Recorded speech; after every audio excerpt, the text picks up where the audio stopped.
Matius 24 ayat 36-40. Tetapi tentang hari dan saat itu tidak seorang pun yang tahu. Malaikat-malaikat di surga tidak, dan anak pun tidak, hanya Bapa sendiri. Sebab sebagaimana halnya pada zaman Nuh, demikian pula halnya kelak pada kedatangan anak manusia. Sebab sebagaimana mereka pada zaman sebelum air bah itu makan dan minum, kawin dan mengawinkan, sampai kepada hari Nuh masuk ke dalam bahtera, dan mereka tidak tahu akan sesuatu sebelum air bah itu datang dan melenyapkan mereka semua. Demikian pula lah halnya kelak pada kedatangan anak manusia. Pada waktu itu, kalau ada dua orang di ladang, yang seorang akan dibawa dan yang lain akan ditinggalkan. Matius 24 ayat 41-44. Kalau ada dua orang perempuan sedang memutar batu kilangan, yang seorang akan dibawa dan yang lain akan ditinggalkan. Karena itu, berjaga-jagalah, sebab kamu tidak tahu pada hari mana Tuhanmu datang. Tetapi ketahuilah ini, jika tuan rumah tahu pada waktu mana pada malam hari pencuri akan datang, sudahlah pasti ia akan berjaga-jaga dan tidak akan membiarkan rumahnya dibongkar. Sebab itu hendaklah kamu juga siap sedia, karena anak manusia datang pada saat yang tidak kamu duga. Para ahli Alkitab ketika menafsirkan Matius 24 ayat 36-44 sampai pada dua kesimpulan yang sangat berbeda. Satu sisi perdebatan mengatakan bahwa dalam ayat ini dari Alkitab, Yesus menunjuk pada penghilangan yang aneh pada kedatangan anak manusia. Hal ini juga dijelaskan dalam 1 Tesalonika 4 ayat 16-18.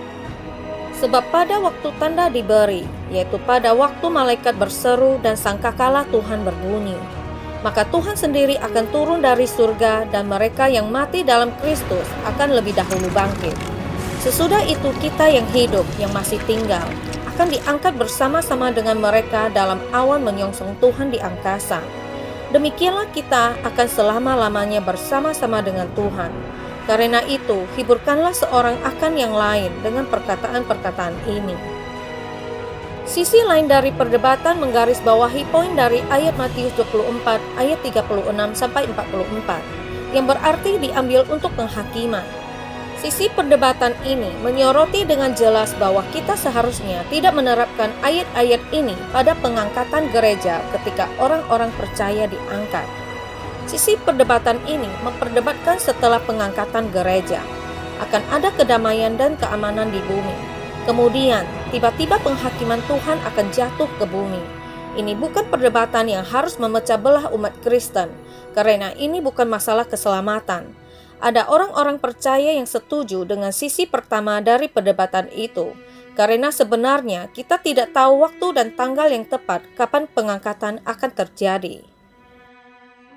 Kenyataan yang menyedihkan adalah jika pengangkatan itu terjadi besok, ada orang-orang yang sedang mendengarkan kita saat ini yang mungkin akan ditinggal, dan mereka akan kehilangan pengangkatan.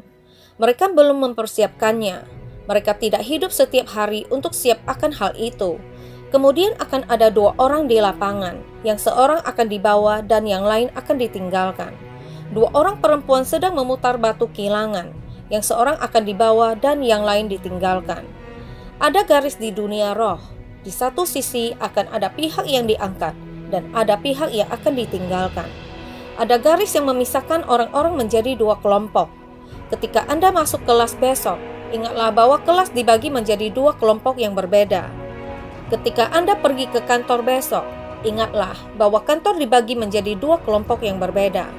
Ketika Anda pergi ke pabrik besok, ingatlah bahwa pabrik itu dibagi menjadi dua kelompok yang berbeda. Mereka yang akan diangkat dan mereka yang akan ditinggalkan. Di setiap gereja, garis ini memisahkan dua kelompok. Di gereja Anda, garis ini ada di gereja Anda sendiri. Bukankah itu pemikiran yang serius? Sekarang, apakah Anda ingin mendengar lebih banyak lagi pemikiran yang serius? Sebuah pemikiran yang bahkan lebih serius adalah bahwa garis pembagian ini tidak hanya ada di gereja, tetapi juga dalam keluarga. Seorang suami dan istri berada di dua sisi yang terpisah. Seorang ibu dan anak di dua sisi yang berbeda. Itulah sifat dari pengangkatan. Apakah ada cara untuk mengetahui apa yang akan terjadi 10 menit sebelum pengangkatan? Untuk beberapa alasan, Kita mungkin selalu berpikir bahwa 10 menit sebelum pengangkatan, langit akan menjadi hitam pada tengah hari, dan matahari akan menyebabkan langit terlihat apokaliptik, dan angin akan mulai bertiup tak terkendali, dan kemudian hujan meteor yang akan mengambil alih langit, dan semua orang akan melihat ke langit menyaksikan hujan meteor jatuh ke bumi, dan akan ada gempa bumi besar yang akan mengguncang fondasi bumi 10 menit sebelum pengangkatan, dan ombak akan mulai mengaum, dan kilat akan mulai menyambar tidak terkendali, dan orang-orang akan tahu sesuatu yang besar akan terjadi. Tapi, setelah membaca Alkitab, kita memahami bahwa kedatangan Tuhan akan seperti pencuri di malam hari. Dia akan datang tiba-tiba, tidak akan ada peringatan sebelumnya. Bahkan sebelum dunia mengetahui apa yang telah terjadi, para orang suci di dalam Tuhan akan diangkat. Yesus akan membawa kita pergi tiba-tiba dengan paksa. Tidak akan ada peringatan sebelumnya. Orang-orang akan menjalani hari-hari mereka seperti biasa, sama seperti zaman Nuh. Nuh mengkhotbahkan kebenaran selama bertahun-tahun, tetapi tidak ada yang mendengarkannya. Selama lebih dari 100 tahun, dia mengkhotbahkan kebenaran, tetapi tidak ada yang benar-benar mendengarkannya. Tetapi pemikiran yang paling serius adalah bahwa di zaman Nuh, ada lebih banyak yang tertinggal daripada mereka yang diselamatkan. Dia dan keluarganya adalah satu-satunya yang masuk ke dalam bahtera itu dan diselamatkan. Bukankah ini terdengar sangat mirip dengan zaman kita? Para pengkhotbah Tuhan berkhotbah bahwa pengangkatan akan datang, tetapi dunia mengolok mereka. Dunia menertawakan mereka, seperti yang mereka lakukan pada Nuh. Di zaman Nuh, binatang lebih berakal daripada manusia. Hewan-hewan itu datang dengan sendirinya. Ada seorang pria berkata, "Saya akan menjalani kehidupan yang saya inginkan, dan kemudian tepat sebelum pengangkatan terjadi, saya akan mengubah hidup saya." Tetapi bagaimana Anda tahu kapan pengangkatan akan terjadi? Inilah mengapa penting untuk hidup setiap hari seolah-olah Tuhan Yesus Kristus akan memanggil nama Anda di balik awan hari ini. Kita tidak tahu kapan peristiwa pengangkatan akan terjadi. Anda tidak akan mendapatkan pemberitahuan di ponsel Anda yang memberitahu Anda bahwa pengangkatan akan terjadi dalam 10 menit. Itu akan terjadi ketika Anda tidak mengharapkannya. Anda akan berada di tempat yang selalu Anda tuju. Jika Anda secara teratur pergi ke gereja, Anda akan berada di sana. Jika Anda secara teratur pergi ke pertemuan doa, Anda akan berada di sana. Setiap hari kita harus hidup seolah-olah pengangkatan akan terjadi hari ini. Kita sudah terlalu lama untuk itu. Karena kita semua tahu sekarang, saat Anda mendengarkan saya, bisa jadi 10 menit sebelum pengangkatan, atau bisa jadi 100 tahun dari sekarang. Kita tidak tahu, tetapi sebenarnya apakah itu penting? Karena bagi seseorang, mereka hanya memiliki 10 menit tersisa di bumi ini. Apa yang benar-benar penting dalam kehidupan setiap orang adalah keadaan hati orang itu. Apakah orang itu lahir baru?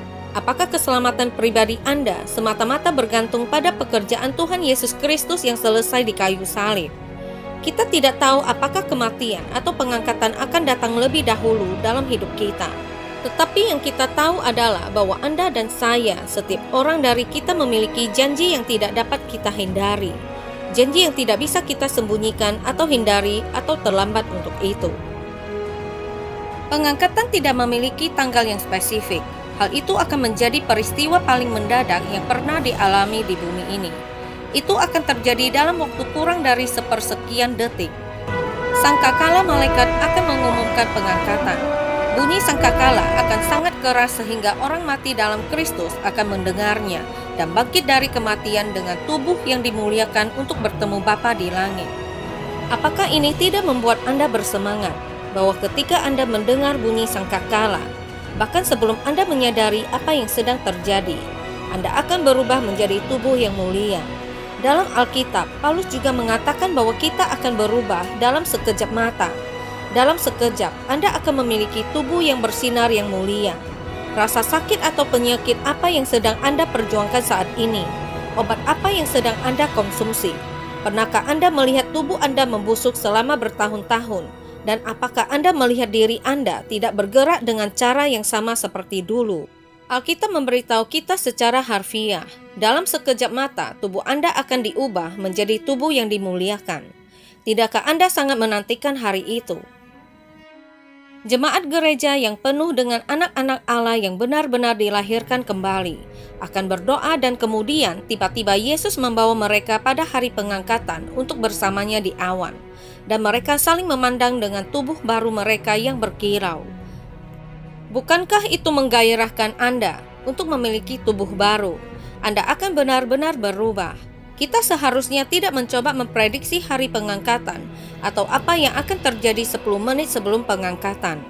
Yang perlu kita lakukan adalah bangun setiap hari dan ingatkan diri kita bahwa hari ini bisa jadi hari Tuhan kita Yesus datang kembali. Bayangkan saja betapa berbedanya hidup Anda nantinya. Anda akan menjalani kehidupan yang sama sekali berbeda jika Anda hidup dengan harapan yang konstan akan pengangkatan. Anda akan berpikir 2 kali untuk melakukan dosa apapun. Anda akan mencintai orang lain. Anda akan memprioritaskan Tuhan dan bukan dunia ini yang hidup setiap hari mengharapkan pengangkatan.